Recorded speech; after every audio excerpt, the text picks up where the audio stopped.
Selamat pagi dokter. Selamat pagi. Pagi dokter. Pagi. Ya. Jadi pagi ini kita mau bagi-bagi ilmu ya. Ya, ya, siap. Jadi pertama-tama mungkin enaknya kita perkenalan dulu nih dokter. Oke. Iya kan? Nanti kata orang tak kenal tak sayang pula. Iya, Gitu, dokter. betul. Nah, jadi boleh dokter izin memperkenalkan diri dokter. Oke. Saya Dr. Hasan Petrus. Saya salah satu staf pengajar di Departemen Kedokteran Forensik dan Mediko Legal FK USU. Sekaligus kebetulan saya sebagai Ketua Departemen Ilmu Kedokteran Forensik dan Mediko Legal ini. Dan ya saya sangat mengapresiasi kalau para PPDS maupun mahasiswa senang berdiskusi terkait dengan materi ilmu kedokteran forensik ini. Ya saya kira itu untuk pengantarnya. Jadi dokter ini di forensik ini udah berapa tahun ya dokter? Ya, saya sebagai staf pengajar sejak tahun 2016. 2016. Ya, karena saya pindahan dari rumah sakit aja, rumah sakit umum Julham ya, rumah sakit Julham Bijay atau rumah sakit pemerintah kabupaten kota Bijay. Berarti dulu asal dokter S1 di Medan atau di mana dokter? Oh, saya S1 di Jakarta di FK UI. Kemudian saya menjalani PTT, dari dulu ada dokter PTT di Pulau Nias. Kemudian zaman itu juga ada ujian PNS pasca PTT, itu sistem yang dibangun pemerintah, dan kebetulan saya diterima dan ditempatkan di rumah sakit Julham Bijay. Setelah lebih kurang 10 tahun saya bekerja di sana, kemudian ada penerimaan yang dibiayai beasiswa dari Depkes. Saya mengikuti dan ya syukur saya bisa mendapatkan beasiswa itu dan menjalani pendidikan forensik di FK USU. Ya. Saya kirain tadinya dokter orang Jakarta ini, ternyata orang Medan ya dokter? Ya, saya sebetulnya orang Langkat. Langkat dan SMA-nya di Binjai, dan ya dari Binjai lah saya ke Jakarta. Ini luar biasa sih bang, ya, orang Medan bisa tembus sampai ke Jakarta, apalagi ke UI yang kita tahu nomor 1 universitas di Indonesia ini kan. Benar. Iya. Jadi topik kita pagi ini dokter, gimana kalau kita bahas tentang tanatologi dokter? Ya, itu sangat baik karena tanatologi ini kan ilmu dasar dalam ilmu kedokteran forensik. Oleh karena setiap kasus itu tidak terlepas dari ilmu tanatologi. Maka saya berharap ilmu tanatologi betul-betul kita kuasai, melebihi dari ilmu yang lain dalam ilmu kedokteran forensik. Karena setiap kasus mesti ada ilmu tanatologi. Oke? Jadi tanatologi ini dokter, tidak semua dokter mungkin tahu apalah arti tanatologi ini, apalagi orang awam ya dokter ya. Mungkin dari kacamata forensik dokter, apalah tanatologi ini dokter? Ya, jadi secara definisi walaupun beberapa ahli mungkin ada perbedaan-perbedaan, tapi intinya adalah ilmu yang mempelajari tentang kematian dan proses yang terjadi setelah kematian, serta faktor-faktor yang mempengaruhi perubahan itu. Itulah ilmu tanatologi. Jadi ketika kita menerima jenazah, namanya jenazah tapi sudah mati, maka ilmu itulah yang pertama kali kita gunakan. Dalam hal apa? Kapan dia mati? Sudah berapa lama dia mati? Apa yang terjadi pada dirinya? Kemudian bagaimana? Apakah dia itu memang mati di tempat di mana korban itu ditemukan, atau mungkin di tempat yang lain? Artinya korban itu diangkat dari TKP yang tersedia. Nah, itu semua ilmu tanatologi untuk mengetahui itu. Nah, yang paling penting lagi dalam ilmu tanatologi ini adalah dalam menentukan berapa lama dia sudah mati atau kapan dia mati. Kenapa? Karena dalam sistem penyelidikan tidak akan mungkin sampai kepada satu tujuan, yaitu tersangkanya, kalau kapan dia meninggal tidak diketahui. Karena penyelidikan itu selalu dimulai dari titik di mana dia atau kapan dia mati itu. Nah itu pentingnya ilmu tanatologi. Jadi apalah yang kita lihat dari jenazah nih dokter untuk tahu kita, oh ini dia matinya barusan atau ini dia matinya udah 2 jam. Iya. Gitu. Apa yang bisa kita lihat? Pertama kita mesti pastikan dulu dia mati. Iya. Nah, tanda-tanda pasti orang itu mati dalam ilmu tanatologi, pertama terjadi penurunan suhu. Kemudian yang kedua terjadi lembab manyat. Kemudian yang ketiga kaku manyat. Dan lebih lanjut ada pembusukan. Nah, tanda-tanda inilah yang kita pakai untuk menentukan kapan dia meninggal. Berarti ini pasti berurut ya dokter ya? Iya, pasti Tidak berurut. mungkin dia kaku dulu baru suhunya turun, Enggak. itu udah pasti nggak mungkin ya. Dan kita mesti tahu persis itu urutannya.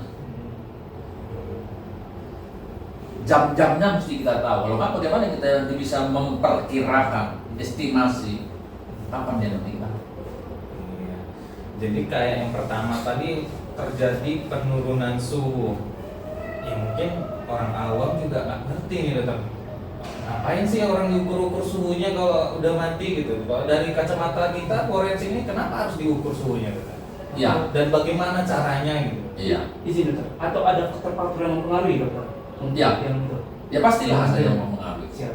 Jadi secara fisiologis atau secara normalnya bahwa setiap kali orang yang mati, nah dalam kacamata klinis yang namanya mati itu biasanya kalau 3 pilar penyangga tubuh itu sudah tidak berfungsi, yaitu mulai dari sistem kardiovaskulernya, pernapasannya, dan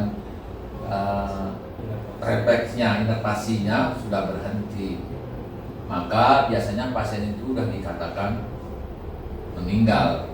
Nah, kalau kita di forensik ini, maka pada saat orang itu sudah meninggal, maka akan terjadi proses yang namanya penurunan suhu. Ya kan, pasti setiap orang yang hidup pasti tubuhnya itu kan hangat. Ya Benar. Dan ketika dia sudah mati, maka akan terjadi penurunan suhu. Nah, penurunan suhu ini yang salah satu yang kita gunakan dalam menentukan kapan dia tadi matinya. Nah, bagaimana cara mengukur suhunya? Kan gitu dulu yang paling penting. Ya. Sebetulnya cara mengukur suhu tentu dengan alat ukur suhu. Dalam hal ini, kalau kita di bagian kamar jenazah ini biasanya menggunakan termometer jenazah, memang ada. Tapi ya seringkali juga tidak tersedia. Termometer air rasa juga bisa kita gunakan. Cuman memang sedikit ada perbedaan dalam hal melakukan pemeriksaan. Kalau kita menggunakan termometer jenazah, maka caranya adalah dengan cara memasukkan termometer itu ke anusnya. Ya, lebih kurang 5 cm, kemudian dibiarkan lebih kurang 5 menit, kemudian dilihat tanpa pencabutan. Jadi pada saat termometer itu berada di dalam anus, itulah kita lihat setelah 5 menit tadi. Kita lihat berapa suhunya. Katakanlah 35 derajat Celcius. Baru kita cabut. Nah, berbeda kalau kita menggunakan termometer air raksa. Nah, termometer air raksa pertama harus kita kibas-kibaskan dulu ke titik 0 atau di bawah 0. Kemudian kita masukkan ke anusnya lebih kurang 5 cm dan lebih kurang 5 menit. Kemudian kita cabut tanpa meriksanya dulu. Kita cabut saja. Baru kita lihat berapa dia menunjukkan ukuran suhunya. Katakanlah 35 derajat Celcius.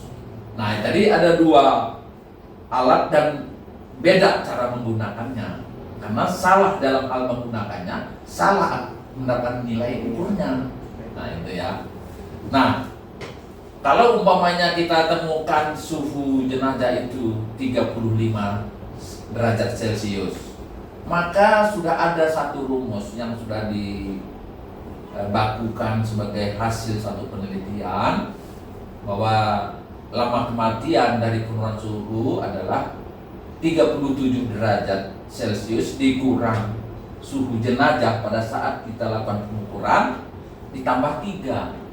Jadi dalam kasus ini tadi umpamanya maka 37 kurang 35 ditambah 3 sama dengan 5 jam. Jadi korban ini atau pasien ini sudah mati 5 jam yang lalu sejak dia meninggal sampai kita lakukan pemeriksaan ini. Nah itu seperti itu. Nah kalau kita bicara soal faktor, nah ini tadi. Nah untuk P3D atau pendidikan kedokteran biasanya kita tidak pernah mengajarkan tentang faktor-faktor tadi. Tapi kita sebagai ahli itu perlu kita perhitungkan. Karena penurunan suhu ya sangat dipengaruhi oleh kondisi korban. Apakah kondisi korban itu anak-anak atau orang tua atau orang dewasa, orang itu gemuk atau langsing, orang itu berpakaian atau tidak berpakaian, kemudian suhu sekitarnya, apakah ruangan itu dingin atau panas, atau dia itu berada di tempat yang terbuka yang kebetulan terik matahari sedang bersinar atau sedang mendung, itu sangat mempengaruhi penurunan suhu. Nah itu kita perhitungkan, kita hitung apakah hasilnya menimbulkan penurunan suhu lebih cepat atau lebih lambat. Tentu nanti perhitungan yang 5 jam tadi bisa sebetulnya 3 jam, bisa juga menjadi 7 jam, tergantung faktor tadi. Itu harus kita perhitungkan sebagai ahli kedokteran forensik. Untuk apa? Untuk mengetahui lama kematian yang sebenarnya, yang lebih dekat. Karena kan perhitungannya kan estimasi, perkiraan, bukan satu titik, gitu ya. Jadi perkiraan itu nggak boleh 2 jam yang lalu, 3 jam yang lalu, sebetulnya bukan begitu. Mungkin 3 sampai 5 jam, 5 sampai 7 jam, nah seperti itu namanya perkiraan. Ya. Oke, itu terkait dengan suhu. Jadi kalau suhu ini tidak bisa kita jadikan patokan, suhu sekian sudah pasti sekian jam gitu. Berarti ada faktor-faktor lainnya ya dokter ya? Ya, kalau memang ada faktor yang mempercepat atau memperlambat, ya kita hitungkan supaya perkiraan kita lebih tepat. Ya, supaya perkiraan kita lebih tepat. Jadi mengenai termometer tadi dokter, jadi dokter bilang tadi termometer ini cara kerjanya berbeda. Berarti yang saya tangkap tadi dari pembicaraan kita tadi, dokter, yang untuk termometer jenazah ini sangat sensitif berarti dokter ya? Ya, jadi karakter dari alat ini ya tentu akan mempengaruhi atau membuat cara pengukurannya berbeda. Apa yang membedakan dua alat ini, termometer jenazah ini dia lebih sensitif, lebih peka terhadap perubahan lingkungannya. Jadi kalau misalnya kita sudah pasangkan, masukkan ke anus, kemudian kita cabut dan kita lihat, waktu saat kita cabut dan kita lihat ini terjadi perubahan, berubah nilainya, sehingga supaya tidak berubah pada saat dalam kondisi terpasang kita lihat, karena ini sangat sensitif dengan perubahan suhu. Nah, sehingga waktu kita mau pasangkan pun itu nggak perlu kita lakukan sebagaimana termometer air raksa dikibas-kibaskan, nggak perlu. Kalau termometer air raksa itu tidak terlalu peka, sehingga waktu kita selesai memeriksa suhu, kemudian kita letakkan satu tempat, katakanlah lemari alat, maka itu besok pagi pun masih menunjukkan suhu yang sama, karena perubahan suhu yang terjadi itu tidak akan merubah nilainya. Sehingga waktu kita lakukan pemeriksaan terhadap jenazah yang baru, kita mesti kibas-kibas untuk menurunkan ke titik nol atau di bawahnya. Nah seperti itu. Jadi karakter alat ini mesti kita tahu supaya nanti mengerti kita bagaimana menggunakannya. Ya. Jadi kalau dalam ujian nasional nanti yang seperti yang teman-teman kita lihat, mereka menggunakan termometer air raksa. Nah maka SOP penggunaannya mesti kita tahu, ya, mesti kita tahu. Dan setiap kali sudah kita lakukan pemeriksaan yang mungkin secara simulasi dengan manikin, maka setelah selesai nanti dilakukan pemeriksaan, kalian mesti tanya nanti sama pengujinya nilai yang ditujukan berapa. Karena ini kan pasti kan manikin dan nggak ada. Kalian tunjukkan nanti supaya kita tahu perkiraan berapa lama kematian. Nah kalau itu sudah terjadi, nah pasti kan berhasil. Seringkali lupa diperiksa terus ya diam gitu aja. Ya seolah-olah yang nggak ada manfaatnya. Mesti tanya berapa suhunya supaya kita tahu korban ini atau pasien ini ataupun ya jenazah ini lama kematiannya sekian jam. Nah, seperti itu. Jadi sekedar informasi nih Bang. Jadi Dokter Andi Petrus ini itu selalu jadi penguji di setiap tahunnya untuk ujian nasional forensik Bang. Itu. Ya. Nah, jadi udah berapa provinsi ini udah diputarin sama dokter ini sebagai penguji nih, ya Dok ya? Ya. Jangan senang menentukan. Kan kemarin sudah saya sampaikan, staf pengajar atau dosen itu kan punya kategori, bisa namanya kategori lokal, bisa kategori nasional. Yang namanya kategori nasional itu yang memang sudah terakreditasi, sudah tersertifikasi. Jadi sertifikasi itu adalah suatu pengakuan secara nasional bahwa itu sudah layak sebagai dosen yang diakui secara nasional. Karena sertifikasi itu adalah pola pengajaran yang kita sampaikan yang dinilai oleh tim sertifikasi dari perguruan tinggi yang lain. Nah, jadi bukan kita dari USU yang menilai itu orang USU, tidak. Kalau saya dulu itu yang menilai itu dari Pajajaran. Dari Pajajaran. Jadi orang staf pengajar yang sudah tersertifikasi sana yang memberikan penilaian, dan mereka menilai saya layak sebagai dosen profesional untuk tingkat nasional. Jadi sudah patutlah kalau ujian tingkat nasional itu pengujinya itu yang memang sudah diakui secara nasional. Itu yang saya sampaikan kemarin kepada KPS, supaya jangan nanti orang menilai kita itu bagaimana nanti mahasiswanya lulus secara nasional tapi diuji oleh dosen yang tidak setingkat nasional, kan lucu kan gitu, kan lucu. Nah itu. Jadi tadi dokter itu dari penurunan suhu tubuh tadi dokter. Nah ya, Untuk kita kembali ke tanah ya, nah. izin dokter. Tadi juga ada yang dokter kita ketahui tadi seperti lebam mayat. Ya. Itu juga bisa menentukan perkiraan berapa lama kematian. Ya. Izin dokter, boleh tahu dokter. Oke. Jadi mesti kita tahu tanda-tanda pasti mati ini kapan muncul. Itu dulu yang paling penting. Jadi penurunan suhu itu mulai pada saat memang dinyatakan meninggal, dan itu terus sampai sama dengan suhu lingkungan. Nah, gitu. Lebam mayat ini enggak serta-merta timbul pada saat dia sudah mati. Kapan? Nah, beberapa literatur berbeda, tapi kita di sini menggunakan waktu 30 menit sampai 2 jam. Itu pertama kali muncul.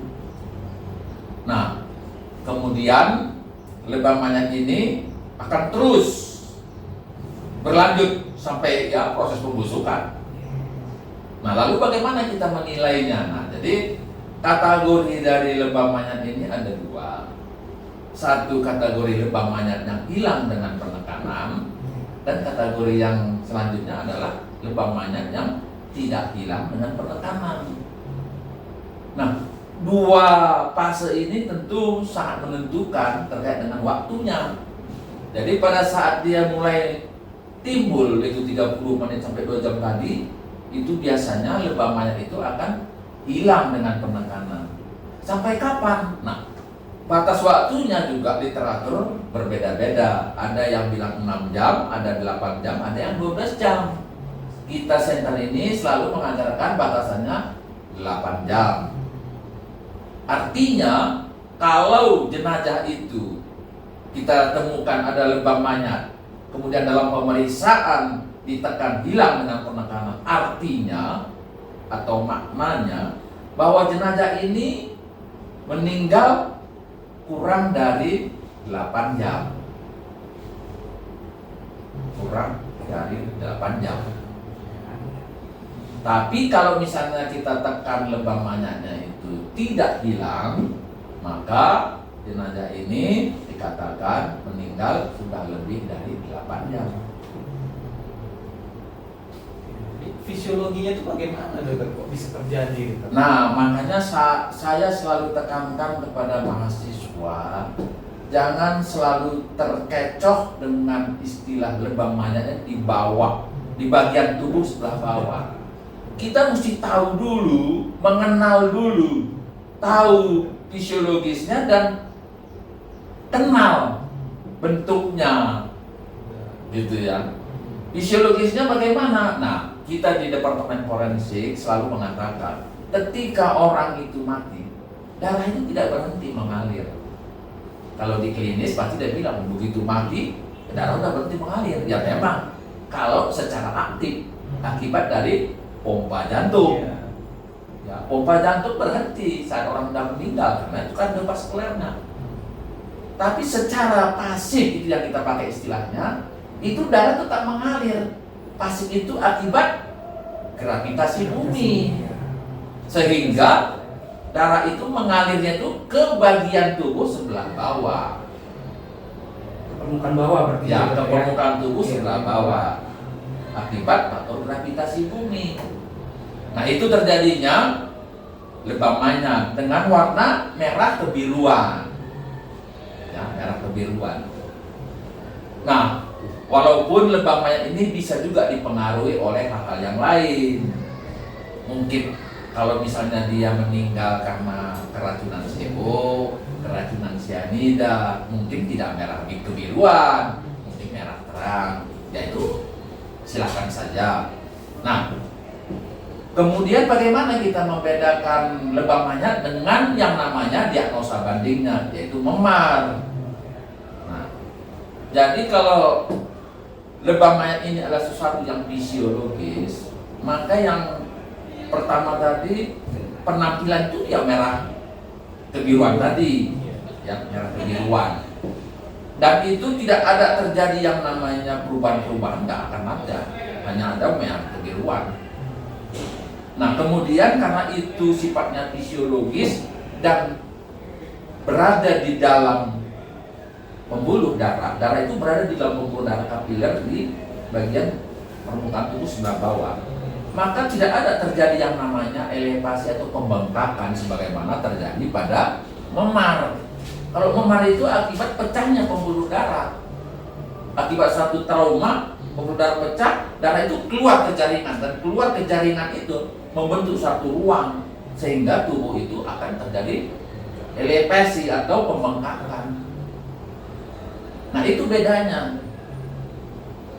Atau izin dokter, atau disebut juga resapan terakhir jadi dok ya. Ya, kalau nanti kita lihat ke dalam, ya namanya resapan darah. Itu. Kalau lebam mayat itu bukan resapan darah. Nah, jadi saya selalu tekankan, begitu kita lihat jenazah, ya lihat aja tubuhnya apa yang sudah kelihatan. Kita mesti kenal, kan sudah kita kenal dulu yang namanya lebam mayat seperti apa, dan dia sifatnya simetris selalu. Simetris. Nah, karena akibat gravitasi. Dan ini saya selalu tekankan ketika kita melakukan ekshumasi. Ya, seringkali dalam ekshumasi kita menemukan jenazah itu di punggung, itu ada kayak resapan darah gitu ya. Karena memberi kesan memang sama. Tapi untuk mengecek apakah itu satu akibat trauma, dalam hal ini memar atau resapan darah tadi, lihat apakah dia itu simetris atau tidak. Kalau dia simetris, kemungkinan besar itu adalah lebam mayat. Ya, lebam mayat. Nah, tapi, nah ini ya, Kan lebam mayat ini sebetulnya sulit dibedakan dengan memar kalau sudah terjadi proses pembusukan. Kalau ada unsur keraguan kita terkait dengan simetris tadi, ya kita ambil bahan untuk dilakukan pemeriksaan di patologi anatomi. Apa yang kita harapkan? Kalau itu satu trauma, maka akan ditemukan sel-sel radang. Nah, seperti itu. Tapi kalau dia itu suatu lebam mayat, karena itu sifatnya fisiologis, tidak akan terjadi. Izin lagi dokter. Ya, Tadi kan kita tahu tadi ada faktor-faktor mempengaruhi lagi dokter. ya.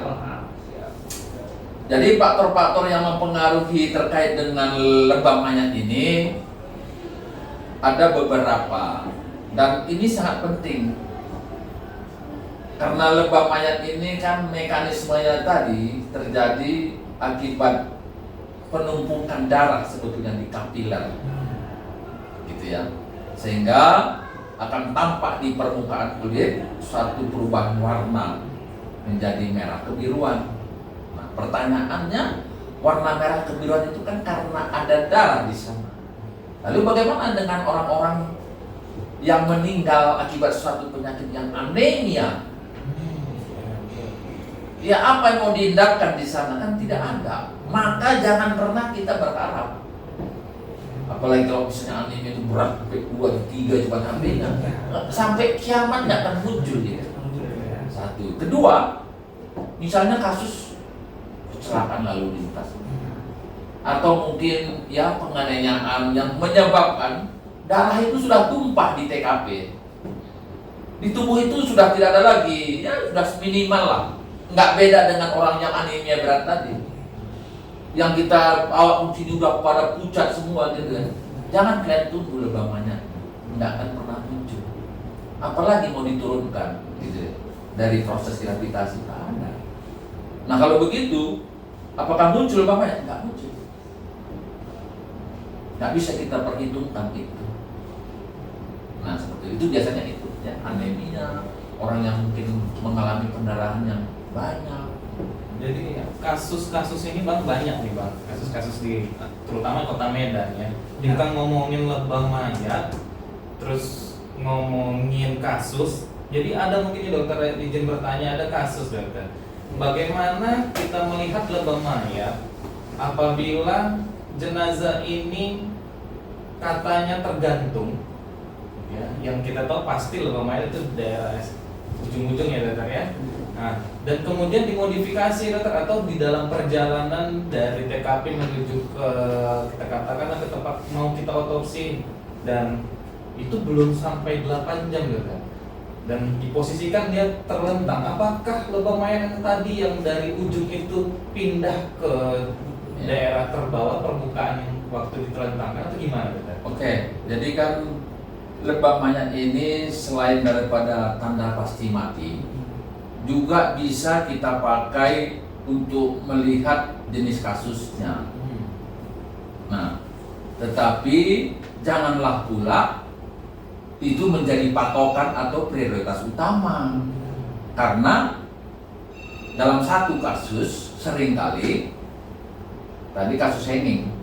Nah, yang belum berapa lama dia mati kemudian diturunkan, diletakkan, maka karena lebam mayat itu belum permanen atau masih dalam pemeriksaan itu hilang dengan penekanan, maka ketika terjadi perubahan posisi tubuh, maka lebam mayat akan berubah. Yang tadinya mesti di ekstremitas gitu ya, tapi jadi berubah ke punggungnya seperti itu. Nah, itu sebetulnya juga jadi ilmu bagi kita bahwa korban ini diturunkan kurang dari 8 jam.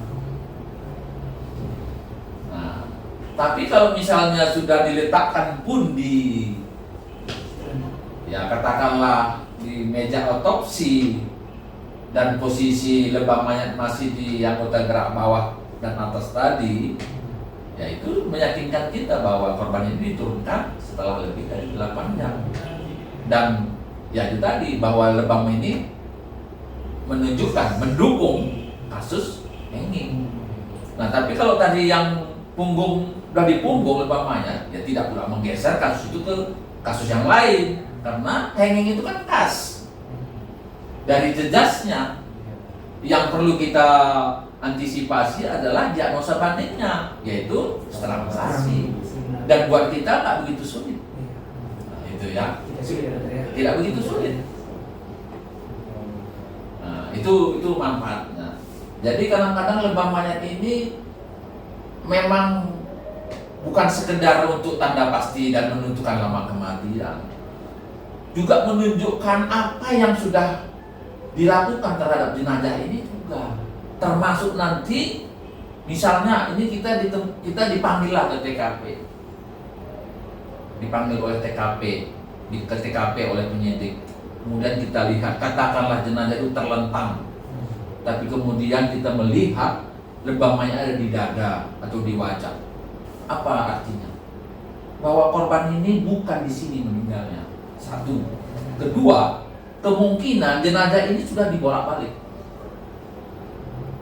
Sudah Modifikasi seperti itu. modifikasi tempat itu. Sudah disentuh oleh orang yang mungkin nggak paham juga. Nah itu maknanya sama kita. Jadi semua itu punya arti yang cukup luas. Dan itu sangat bermanfaat bagi kita dalam hal membantu penyelidik dalam mengungkap kasus ini. Jadi bisa saja itu bukan di situ TKP-nya. Kan biasa itu kasus-kasus itu mempunyai beberapa TKP, gitu ya. Dan saya kira dari sejarah pembunuhan ini banyaklah yang kita temukan beberapa TKP yang tadinya mesti di sana, tapi mungkin kemudian pelakunya menganggap orang tepat, orang itu sama, gitu kan. Itu bisa terjadi. Jadi lebam mayat ini sudah habis kita kulitin tadi Bang. Kita masuk ke tanda pasti kematian yang ketiga nih Bang, kaku mayat. Ya dokter ya. Iya. Gimana dokter, boleh cerita dokter kaku mayat ini bagaimana? Jadi kaku mayat pertama harus kita bisa melihat kaku mayat kacamata awam dengan kacamata forensik.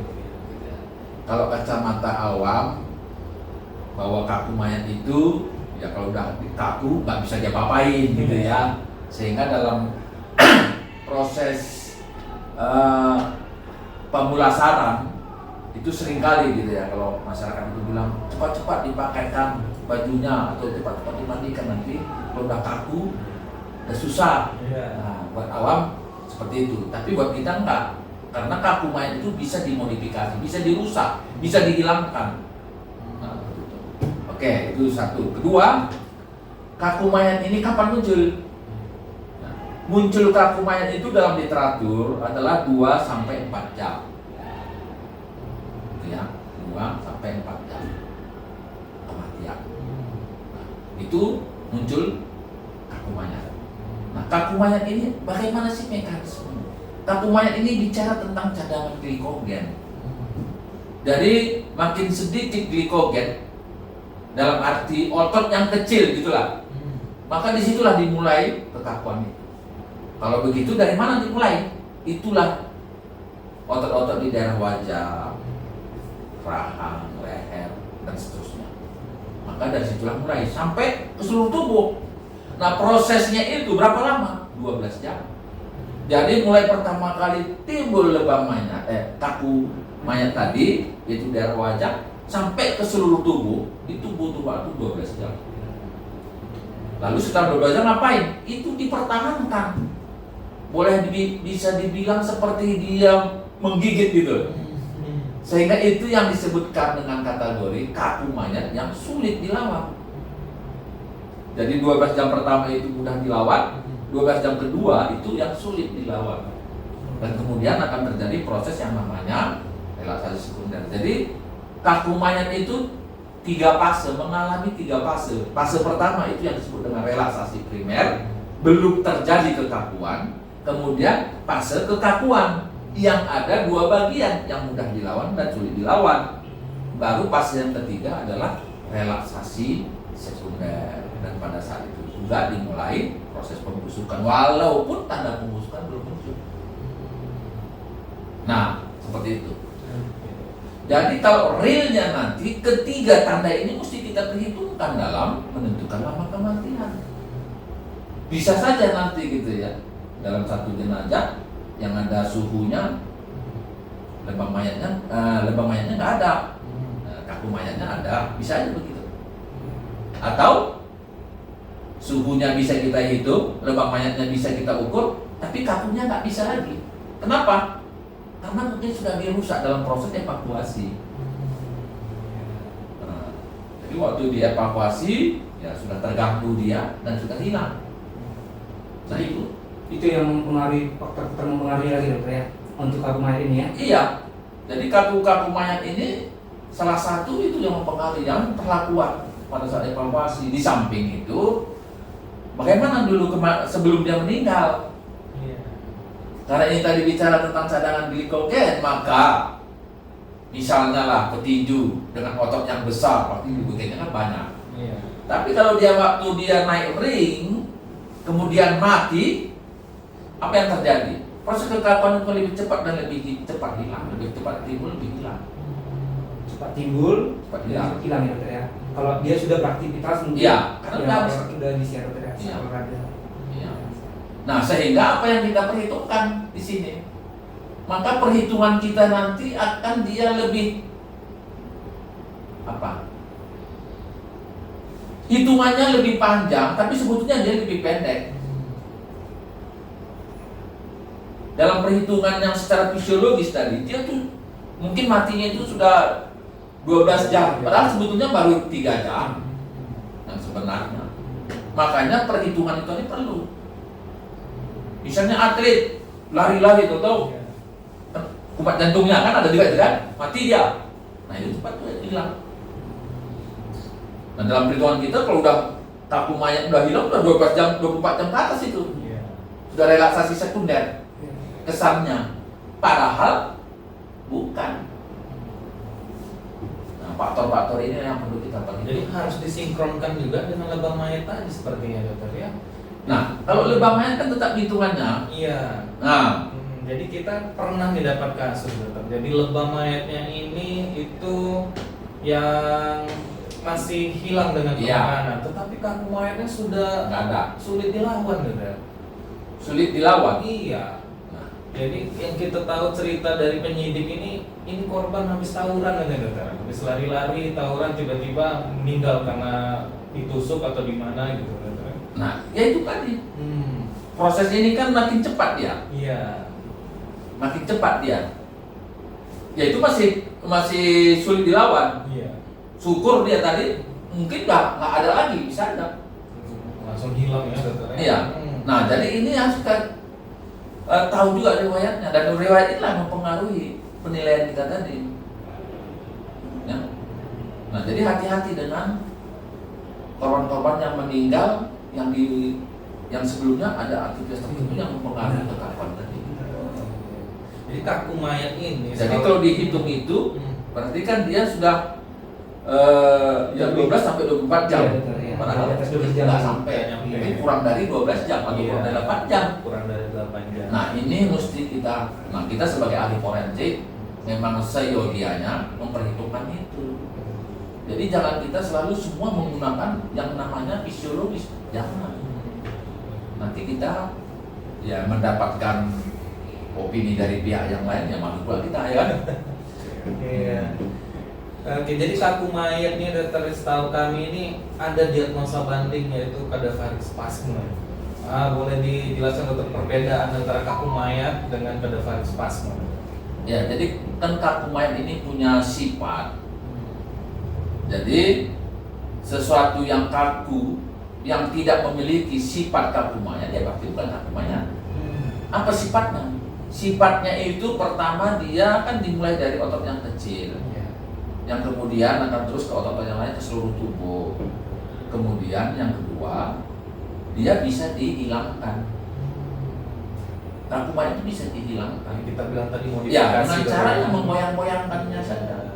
istilahnya tadi kalau misalnya ini ada terjadi kekakuan di sendi siku, ya kita tinggal goyang-goyang akan hilang.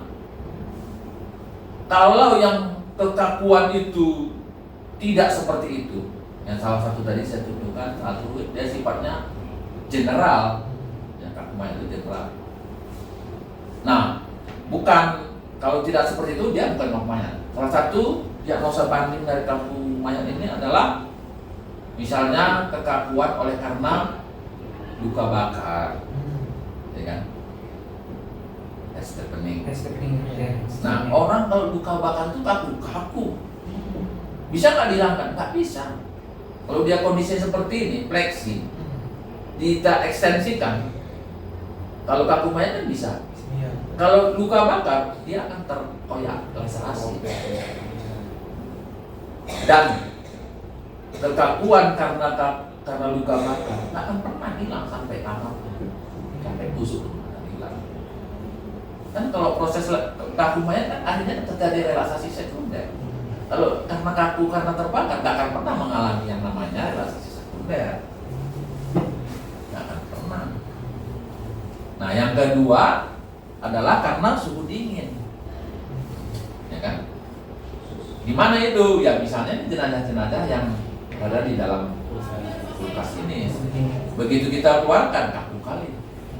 Atau jenazah yang mungkin meninggal di daerah yang bersalju, ya kalau di luar negeri mungkin pada musim salju, atau kalau kita di sini mungkin di puncak-puncak gunung tertentu ya, mungkin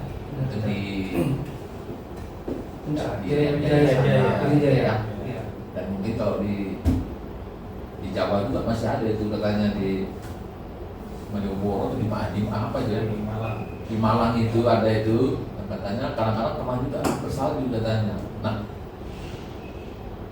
kekakuan yang ditimbulkan oleh suhu dingin ini juga bukan kaku mayat.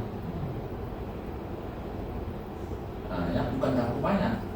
Nah, kalau ini misalnya kita coba, kalau dari kendi sikunya itu fleksi kemudian kita ekstensikan, kalau kaku mayat ya dia fleksi saja, ya ekstensi saja. Tapi kalau karena dingin, maka itu biasanya akan terdengar bunyi putok. Apa itu? Nah, es pecah, memang es. Cairan sinovial yang ada di dalam sendi itu yang sudah membeku pecah.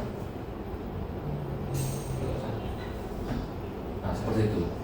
Dan ini juga tidak ada yang namanya fase sekunder, fase relaksasi sekunder, tidak ada.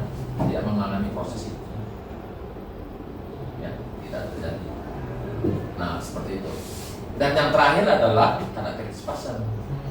Nah, tadi kan saya bilang kalau yang namanya kaku mayat ini bisa sifatnya general. Nah, kalau karena spasm ini kan sifatnya lokal dan tidak mengalami yang namanya tadi fase-fase relaksasi primer, sekunder itu tidak ada. Dan itu terus permanen sampai ke seluruh tubuh, sampai proses pembusukan. Nah, jadi itu diagnosa banding yang bukan kaku mayat, walaupun nampak kaku. Nah, itu ya, walaupun nampaknya kaku, tapi bukan kaku mayat, karena tidak memiliki karakter kaku mayat. Mungkin banyak yang belum tahu nih dokter, kadang spasma itu kayak mana itu? Kok bisa gitu dokter, tiba-tiba kaku? Ya, jadi dari literatur dibilang oleh karena faktor emosi stres pada saat terjadinya peristiwa dan ya berusaha untuk menjangkau sesuatu dan anggota gerak yang menjangkau sesuatu itulah yang menimbulkan kekakuan, sehingga pada saat orang itu kita periksa, katakanlah itu biasanya yang terjadi pada kasus drowning, maka itu juga salah satu menunjukkan, gitu ya, menunjukkan bahwa korban ini hidup pada saat berada dalam air. Nah, karena kalau orang yang sudah mati dimasukkan ke air akan ada muncul itu. Nah, jadi memang kalau kita gali cukup luas sebetulnya, nggak sekedar hanya tahu itu ada perispasme dan bukan kaku mayat, tidak. Banyak hal yang bisa diungkapkan. Salah satu kita kalau ada kata perispasme, berarti orang ini hidup pada saat berada di dalam air. Nah, Kalau untuk kasus drowning ya dokter. Ya, kasus. Kalau kasus yang kita tahu bunuh diri, menembak diri Ya. sendiri. Gitu, dokter. Ya, itu juga salah satu yang terjadi karakteristik pasien tadi. Jadi orang mencoba bunuh diri. Makanya orang yang memang betul bunuh diri, maka karakteristik itu pasti ada. Dan karakteristik pasien ini nggak bisa dimanipulasi. Beda dengan kaku mayat, maka itu bukan kaku mayat. Walaupun itu sudah dibawa beberapa jam yang lalu sampai ke tempat kita, itu tetap masih ada. Tetap masih ada karakteristik pasien itu. Dan itu juga menunjukkan, nah, kalau lihat film-film zaman dulu ada itu, zaman sekarang nggak ada lagi, karena udah tahu orang, nggak akan bisa itu dimodifikasi seperti itu. Ya. Orang itu dibunuh, kemudian dibuat seolah-olah bunuh diri, nggak akan ada, nggak akan bisa nipu orang lagi. Ya. Karena ketahuan, orang yang bunuh diri mesti muncul itu. Jadi tadi dokter sempat menyinggung tentang heat stiffening, dokter ya, tentang luka bakar. Iya. Luka bakar yang posisi jenazahnya itu fleksi tangannya, seperti seorang petinju katanya dokter, kalau saya lihat di buku itu dokter ya. Boleh bilang sebagai petinju, boleh seperti coitus, itu seperti itu. Itu apakah pasti dokter orang yang terbakar posisinya seperti petinju itu dokter? Kalau dia menjadinya hidup, iya. Tapi kalau dia sudah mati dibakar, nggak akan muncul. Jadi itulah yang membedakan. Satu. Satu. Kedua, orang yang hidup terbakar, itu seluruh tubuh akan terbakar. Ya. Tapi kalau dia mati kemudian dibakar, itu tidak akan seluruh tubuh terbakar. Makanya kalau misalnya ada nanti orang dibakar massal yang dia sudah mati, baru dibakar, itu kan ketahuan. Apa yang kita lihat, tidak semua tubuh Tuhan terbakar. Biasanya daerah, kalau dia telupuk, darah dada perut. Kalau ditelentang, punggung, tidak akan terbakar. Karena kalau orang hidup, orang pasti membalik-balikkan dirinya. Maka semua akan terbakar. Lalu bagaimana kita bisa membuktikan itu? Kita ambil saja bagian tubuh yang tidak terbakar, periksakan patologi anatominya. Apa yang kita temukan? Ya, daerah yang tidak terbakar tadi. Apa yang kita temukan? Kalau ada sel-sel radang, maka hidup dia baru dibakar. Tapi kalau tidak, dia memang sudah mati dibakar. Ingat itu ya, bagian tubuh yang tidak terbakar itu dikirim ke patologi. Bukan yang terbakarnya ya, Bukan. dokter? Yang tidak terbakar. Tidak terbakar. Pasti ada saja selalu daerah yang pasti tidak terbakar. Dan mungkin pun kalau tadinya misalnya dia hidup kemudian dibakar, kan saya bilang tadi mestinya semua terbakar. Betul. Bisa saja nanti bagian ada yang tidak terbakar. Itu yang diambil untuk membuktikan bahwa dia itu memang hidup atau mati setelah dibakar atau pada saat dibakar. Nah, itu kuncinya itu nggak ada di buku itu. Nggak ada yang benar, Bang. Siap. Iya, jadi ini ilmu mahal nih bang, harus Iya, kita simpan bang. Iya, oke berarti kita sudah selesai mengulitkan kaku mayat nih bang ya. Iya. Jadi kita masuk ke tanda pasti kematian yang terakhir nih tentang pembusukan ya dokter ya. Iya. Mungkin boleh diceritakan dokter pembusukan itu seperti apa? Ya, jadi akhir dari atau muara dari proses kematian itu kan pembusukan. Iya. Pembusukan ini juga banyak ya prosesnya. Pembusukan yang memang tubuhnya itu masih utuh, artinya jaringan keras dari lukanya masih ada. Nah, tentu tanda-tanda pembusukan itu bisa kita tahu mulai dari perubahan warna kulit yang mungkin tadi sawo matang menjadi kehitaman, ya kan? Kemudian terjadi pembengkakan seluruh tubuh, mulai dari adanya penjuluran lidah, mata yang melotot, anusnya yang keluar, kolaps, nah ya kan? Nah, kemudian skrotum yang membengkak, penis yang seperti ereksi. Nah, ini semua tanda-tanda pembusukan. Di samping kulitnya itu juga mudah terkelupas. Nah, beda kulit terkelupas akibat pembusukan dengan terbakar. Bedanya apa? Nah, kalau pembusukan ketika kita geser kulitnya, ya terlupa, Iya. maka akan tampak warna pucat. Tapi kalau luka bakar itu akan tampak warna kemerahan. Nah, seperti itu. Nah, kemudian apa yang kita lihat lagi di situ? Selain daripada pembengkakan itu tadi, ya mungkin rambutnya juga mudah dicabut. Dan yang paling penting, timbulnya aroma Bau. busuk. Benar. Nah, karena siapapun yang mengalami proses pembusukan nggak pernah ada yang wangi. Semua bau busuk. Walaupun waktu dia hidup memberikan aroma yang ya menimbulkan suka kita gitu ya. Wah, ini sangat khas gitu di Sianu gitu kan. Tapi begitu busuk semua jadi bau. Nah, ya itu tanda-tanda pembusukan. Dan bisa kondisi seperti ini yang kita bilang mungkin ini awal dari proses pembusukan. Tapi kalau dia sudah proses pembusukan yang lebih lanjut, mungkin sudah terjadi yang namanya belatung, gitu ya. Belatung itu kapan muncul? Nah, proses pembusukan itu pada awal proses pembusukan, ya, kalau misalnya jenazahnya itu utuh, maka pada saat terjadi bau busuk itulah lalat itu akan bertelur. Jadi kalau belum ada itu, kan saya bilang tadi, pada fase relaksasi sekunder itu juga dimulai proses pembusukan. Artinya 24 jam kematian itu sudah mulai proses pembusukan, tapi belum ada tanda-tanda pembusukan yang saya bilang tadi. Jadi kapan mulai? Biasanya setelah 2 kali 24 jam itu muncul itu. Yang tadi sebetulnya dimulai dari perut kanan bawah, ya. Dan setelah itu baru menyebar ke seluruh tubuh. Nah, di situ dimulai.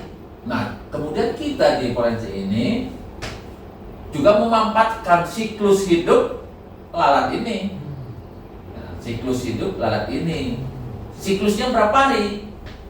12 sampai 14 hari. Nah, sehingga ini nanti akan kita hitung pada jenazah yang sudah banyak belatung ini, apakah ini siklus yang pertama, siklus kedua, atau siklus yang seterusnya. Karena nanti berbeda itu kita menghitung belatung yang kebetulan itu belatung siklus yang kedua. Ya, bisa begitu. Bagaimana kita melihat siklus ini? Nah, siklus ini kita lihat dari adanya kepompong. Kepompong itu kayak mana? Ya seperti kelingking ini yang kosong di bawah, caranya ya dipencet aja. Dan itu biasanya berada agak jauh dari jenazah itu. Jangan cari di jenazah, nggak akan ada. Di agak tersingkir dia. Nah, seperti itu. Tapi ingat, kalau jenazah itu mati oleh karena satu luka, maka itu jenazah akan lebih cepat terjadi belatung itu tadi. Karena itu akan merangsang lalat untuk bertelur. ya, tinggal. Itu kalau ada luka-luka, ya. Beda dengan kalau yang utuh, ya, agak lebih lama. Nah, itu juga perlu kita perhitungkan nanti. Nah, dalam menghitung lama kematian dari jenazah ini yang dia masih utuh tadi, tentu dengan ilmu tanatologi, plus kalau sudah ada belatung dengan ilmu entomologi. Tapi kalau lebih jauh lagi dia sudah sebagian menjadi tulang-tulang, maka kita pakai ilmu osteologi. Nah, itu. Jadi bisa hanya tanatologi, bisa dikombinasi dengan entomologi, dan mungkin juga entomologi dan osteologi. Nanti kita bicara tentang identifikasi tulang. Ya, itu di next podcast Ya, selanjutnya. dalam topik yang Topik yang berikutnya. berbeda ya dokter ya.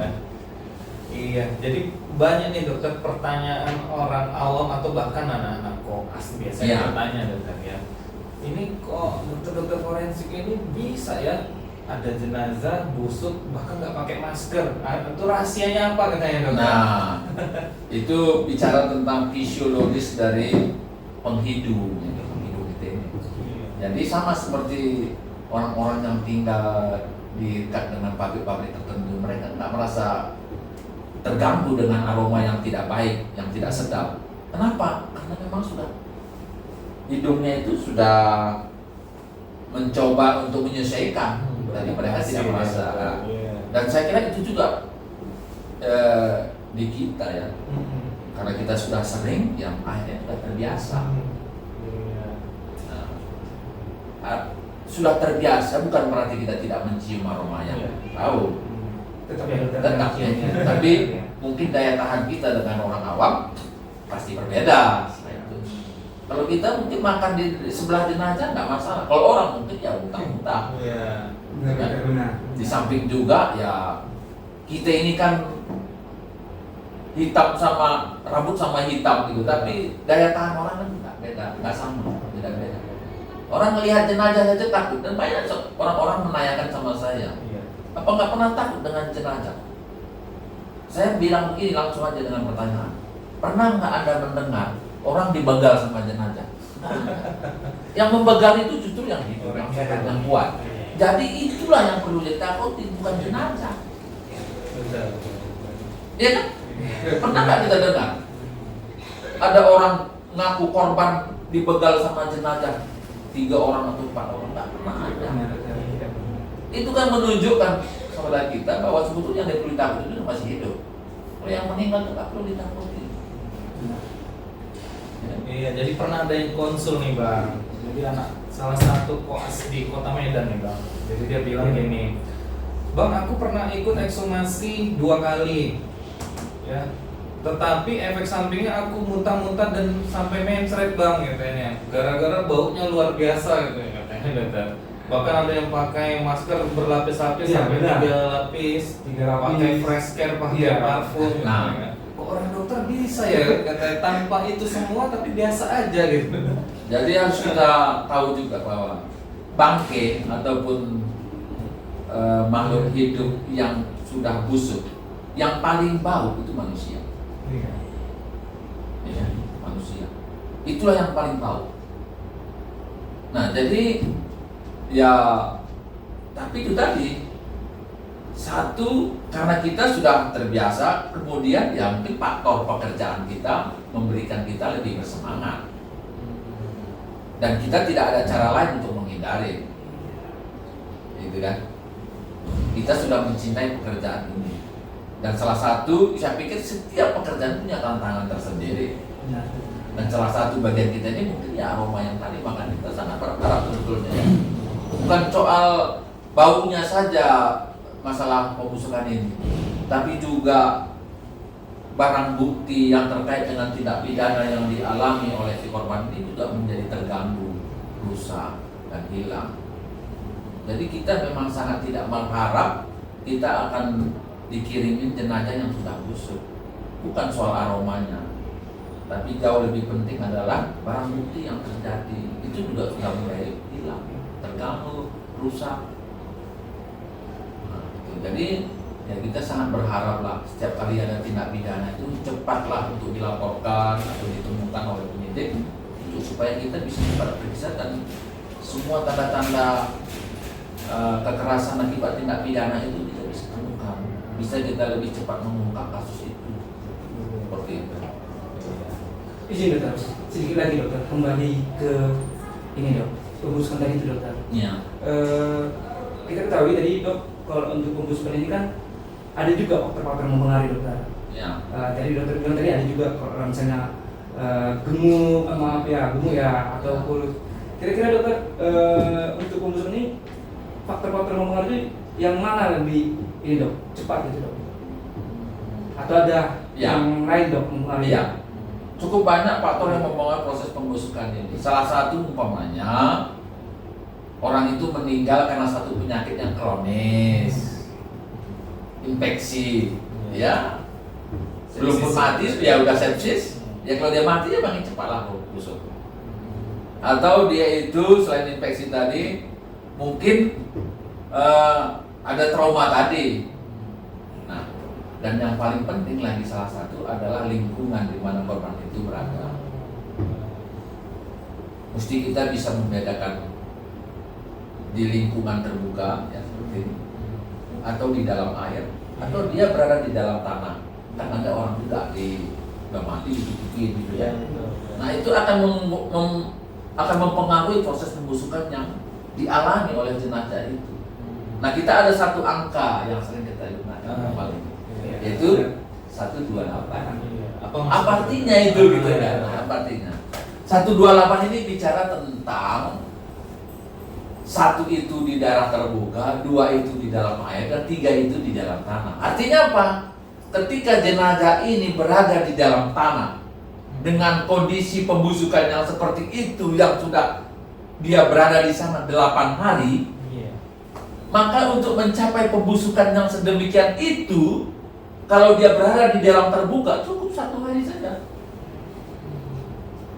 Atau kalau misalnya 1 hari di dalam daerah terbuka, proses pembusukan sudah sedemikian, kalau ini tadi dia berada di dalam air, dia butuh 2 hari. Saya kira jelas ya. Jelas. Dan ini seringkali ditafsirkan orang salah. Orang nggak mengerti. Kalau begitu apa kesimpulannya? Bahwa proses pembusukan itu lebih cepat di dalam udara terbuka, kemudian diikuti di dalam air, dan kemudian di dalam tanah. Jadi kalau orang itu dikubur di dalam tanah, sebetulnya itu memperlambat proses pembusukannya tanpa kita sadari. Jadi lebih memperlama ya dok ya pembusukannya. Maka seringkali kalau kita yang di suku Batak gitu kan suka kali memindahkan kuburan gitu kan, maka biasanya kita menunggu sampai 5 tahun.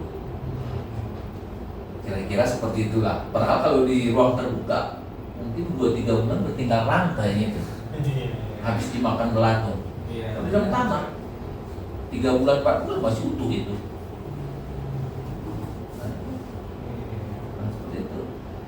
Maka sering kita lihat itu, kita pernah menerima pasien korban itu dari sahabat sana, orang tua, tinggal rangka, karena matinya cuma di gubuknya, jadi terbuka, cepat habis ototnya karena makannya belatungnya itu. Kalau di dalam tanah kan nggak ada yang makan, jadi lama dia. Nah seperti itu. Jadi tanatologi ini bang ternyata sangat luas sebenarnya. Benar Pak. Ya, sangat luas. Kalau kita mau kulitin lagi, mungkin waktu pula yang nggak mengizinkan nanti ya kan. Benar. Tapi mungkin dokter di next podcast dokter bisa lah dokter kita jadikan narasumber kan. Banyak orang itu yang apa sih forensik nih? Ngapain sih jadi dokter forensik? Yang istilahnya saya mau menjadi dokter forensik tapi nanti saya kerjanya kemana ya? Gitu. Mungkin di next podcast bang ya kita bisa lakukan itu ya bang ya. Setuju. Gitu benar. Oke, Ya, mungkin makanya ya ini kan sebentar lagi ada penerimaan betul. mahasiswa baru Ternadaran. Ya kalau kalian punya channel kan biasanya ada itu awal-awal pendidikan. Kalau di FHUMI dulu ada tuh memberikan pencerahan-pencerahan. Kalau ada kesempatan ya itu boleh juga sekaligus juga memberikan pengetahuan ya maksudnya memotivasi ya orang, karena kan seringkali orang tidak tertarik karena tidak tahu. Nah gitu ya, tidak tertarik karena tidak tahu. Nah, saya kira kita forensik ini kan perlulah mensosialisasikan kepada masyarakat khususnya para mahasiswa untuk menjelaskan siapa kita sebenarnya. Ya kan? Karena banyak orang tidak masuk, tidak ke sini ya karena dia tidak tahu. Ya kan? Nah, itu perlu juga. Jadi itu kita jadikan PR bang. Ya nanti kita lakukan di next podcast ya bang ya. Siap. Iya. Mungkin dokter izin dokter untuk penutup dokter. Mungkin ada pesan-pesan dokter untuk mahasiswa Ya. P3D atau mahasiswa PPD seperti kami ini Ya. dokter. Gimana dokter? Saya punya pesan kepada PPDS lah khususnya supaya sungguh-sungguh dalam menjalani pendidikan. Saya tidak mengagungkan tanatologi, tapi rasanya kalau seorang PPDS tidak menguasai tentang tanatologi, saya meragukan juga nanti dalam pekerjaannya. Karena apa? Karena setiap kasus tidak terlepas dari tanatologi. Kita bisa saja kita kurang paham tentang drowning. Mungkin tidak, ya kalau bukan drowning tidak ada masalah. Tapi kalau tidak mengerti tanatologi, berarti Anda tidak layak untuk menerima pasien atau korban jenazah. Iya. Ya kan? Betul. Nah, rasanya tidak mungkin. Dan ya saya kira apa yang kita bicarakan tadi ya, bisa kita melihat bagaimana luasnya ilmu tanatologi dalam memecahkan satu kasus tindak pidana. Nah, jadi ya mudah-mudahan video ini juga bisa yang memberikan informasi bagi teman-teman BPJS yang tidak hadir dengan kita. Ya, saya kira itu aja yang pertama. Oke, mungkin waktu juga Bang yang harus memisahkan kita Bang. Benar. Ya, kita bisa jumpa di podcast selanjutnya. Oke, kita tutup ya Bang ya. Siap. Oke, selamat siang dokter. Terima kasih banyak. Iya. Selamat siang, dokter. Oke. Salam forensik dokter. Salam forensik, dokter. Oke.